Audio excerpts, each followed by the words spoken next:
네, 안녕하세요. 클로드입니다. 오늘은 목재부후와 청변에 대해 알아보도록 하겠습니다. 먼저 기주부터 볼 텐데요. 기주는 살아있는 나무, 그리고 죽은 나무 모두에서 발생합니다. 먼저 살아있는 나무에서는 주로 심재가 피해를 받고요. 죽은 나무 또는 벌채목에서는 변제에 목재부후균이 침입해서 생존한다고 합니다. 이 특징을 보시면 세포벽 성분인 리그닌, 셀룰로스, 헤미셀룰로스 등을 양분으로 이용하고 목재 질을 저하시키는데요. 부후가 진행되면 표면에 버섯이 형성되는 게 특징이고, 나무가 바로 고사한다기보다는 강풍의 피해를 받아 부러지는 피해가 발생하기 쉽습니다. 또 수분과 양분이 잘 공급되는 뿌리와 줄기의 경계부에서 주로 발생합니다. 그래서 수피에 상처가 발생해 목질부가 노출되면 목재부후균이 쉽게 침입할 수 있습니다. 이 목재부후균 같은 경우에는 균체와 효소를 분비해서 세포벽을 구성하는 고분자 물질을 저분자 물질로 분해합니다. 그 고분자 물질이 바로 이 리그닌, 셀룰로스, 헤미셀룰로스라고 보시면 되겠는데요. 이거를 계속 저분자 물질로 분해해서 마지막에는 최종 산물을 이용해 에너지로 이용한다고 보시면 되겠습니다. 이 부우는 크게 세 가지로 저희가 나눠서 공부해 볼 수 있는데요. 갈색 부우균, 백색 부우균, 그리고 연부 이렇게 보시면 됩니다. 갈색 부우균 같은 경우에는 대부분 담자균이고 백색 부우균 역시 대부분 담자균인데요. 연부우는 주로 잔황균이고 불완전균도 있습니다. 이 갈색 부우균과 백색 부우균을 비교하는 게 조금 중요한데요. 먼저 갈색 부우균을 보시면 셀룰로스나 헤미셀룰로스는 분해를 잘 하는데 이 리그닌 분해 능력이 떨어져서 갈색으로 보이는 거고요. 백색 부우균 같은 경우는 셀룰로스, 헤미셀룰로스는 물론 리그닌까지 모두 분해하기 때문에 백색으로 하얗게 보인다고 보시면 될 것 같습니다. 연부 같은 경우는 2차 세포벽의 셀룰로스, 헤미셀룰로스를 분해해서 겉면에 사각무늬를 남깁니다. 이제 갈색 부우균을 보시면 목부가 섬유질 없는 갈색으로 남고요. 심지가 작게 종횡으로, 그러니까 이렇게 종횡으로 갈라져서 작은 벽돌처럼 쪼개집니다. 백색 부우균은 목부 조직이 밝은 색으로 변하고 조직이 약해지면서 쉽게 부서진다고 보시면 되겠습니다. 연부우는 표면이 연해지고 암갈색으로 변하지만 내부는 건전한 상태를 유지합니다. 그러니까 피해가 이렇게 표면에만 국한된다고 보시면 되겠고요. 피해 목조를 건조시키면 갈라짐이 길이 방향으로 나타납니다.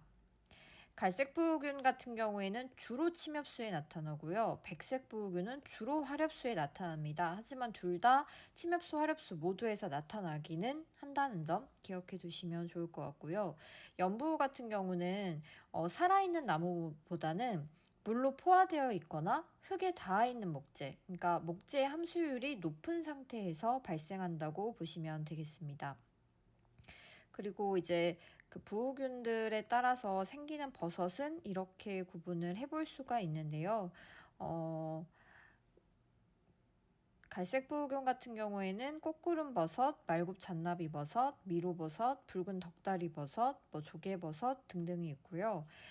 백색 부우균은 말굽버섯, 잎새버섯, 조개껍질버섯, 노루궁뎅이, 장수버섯 등등이 있습니다. 그리고 연부우는 콩버섯, 콩꼬투리버섯이라고 보시면 되겠습니다. 그러면 이 부후는 어떻게 진단을 하느냐 이걸 보시면 방법이 두 가지가 있어요. 먼저 파괴적인 것이 있고 비파괴적인 방법이 있는데요. 파괴적이라는 것은 목재를 파괴하는 방법이라고 보시면 돼요. 먼저 첫 번째로 생장추를 통한 탐색 방법이 있고 드릴 저항 방법이 있습니다. 그리고 목재 일부 조직을 이중 염색해서 광학 현미경을 통해 검경하는 방법과 균사의 특이적 반응을 이용해서 형광을 나타내는 염색액으로 염색을 시켜서 관찰하는 형광 현미경 방법이 있는데요. 이 두 가지는 방법 자체는 파괴적이지 않지만 일단 시료를 채취하려면 파괴를 해야 되기 때문에 파괴적 방법이라고 보시면 될 것 같습니다. 그래서 일단은 생장추, 드릴 저항, 광학현미경, 형광현미경 이렇게 있다고 보시면 되고요. 다음은 비파괴적 방법입니다. 이거는 이제 진짜 파괴하지 않고 그냥 관찰하는 건데요. 처음에는 유관 검경, 수목의 상태나 상처, 수지 노출, 궤저, 궤양, 자실체 여부를 확인하는 겁니다. 가장 기본적인 방법이죠. 그리고 두 번째로는 컴퓨터 단층 X선 촬영, 감마선 촬영이 있고요. 면역학적 방법은 부우균의 대사물질에 대한 항체를 이용해서 탐색하는 겁니다. 엘리사 방법이라고도 하는데요. 그리고 분자 생물학적 방법은 PCR 기술을 활용한 탐색 방법이고요. 음향 분석 방법은 초음파 컴퓨터 단층 촬영, 그리고 음향 측정 장치를 이용하는 방법이 있습니다. 전기 분석은 전기 저항하는 방법, 샤이고미터를 이용하는 방법이 있고요. 전기 저항 컴퓨터로 단층 촬영하는 방법이 있습니다. 그럼 이제 방제 방법을 보실 텐데, 화학적 방법은 이 목재부균을 매개하는 나무좀 같은 이런 곰팡이균 매개충에 대한 방제를 실시하는 방법이 있어요. 페니트로티온을 이용한 방제가 있고요. 물리적으로는 아까 상처를 통해 부우균이 쉽게 침입한다고 했기 때문에 수피에 상처가 발생하지 않도록 주의해 주시고, 또 수분이 많이 들어 있는 곳에 발생을 많이 한다고 했잖아요. 그래서 그 상처로 수분이 들어가지 않도록 조치해 주셔야 됩니다. 그리고 만약에 발생한 경우에는 티오파네이트 메틸이나 락발삼 등의 독포제를 발라주시는 것이 좋겠습니다.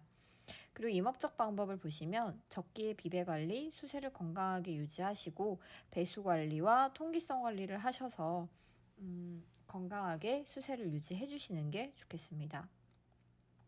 다음은 변색입니다. 청변과 함께 볼 텐데요. 목질부 색깔이 청변, 그러니까 푸른색으로 변한다는 거죠. 그래서 블루스테인이라고 하고, 목재 질은 저하되긴 하지만 강도에는 영향을 주질 않습니다.